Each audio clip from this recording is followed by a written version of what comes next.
హైదరాబాద్లో టెలిగ్రామ్లో నకిలీ వర్క్ ఫ్రం హోమ్ ఉద్యోగ ఆఫర్తో మోసపోయిన యువతి అనూష దాదాపు ₹1,00,000 నష్టపోయి మనస్తాపంతో ఆత్మహత్య చేసుకున్న ఘటన కలకలం రేపింది. అనూష ఆంధ్రప్రదేశ్లోని పశ్చిమ గోదావరి జిల్లా కంచుస్తంభంపాలెంకు చెందింది. 5 ఏళ్ల క్రితం వెంకన్నబాబును వివాహం చేసుకుని తమ కుమారుడితో కలిసి కేపీహెచ్బీ కాలనీలో తులసీనగర్లో నివసిస్తున్నారు. టెలిగ్రామ్ యాప్లో చూసిన వర్క్ ఫ్రం హోమ్ యాడ్ను నమ్మి అనూష మొదట ₹1,000 చెల్లించింది.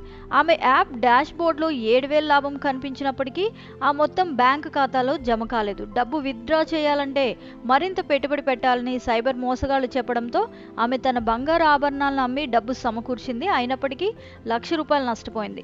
మోసపోయినట్లు గుర్తించిన అనూష ఆర్థిక నష్టం, మానసిక ఒత్తిడిని తట్టుకోలేక గురువారం తన కుమారుడిని నిద్రపుచ్చి తరువాత సీలింగ్ ఫ్యాన్ కూరేసుకుని ఆత్మహత్య చేసుకున్నట్లు తెలుస్తోంది.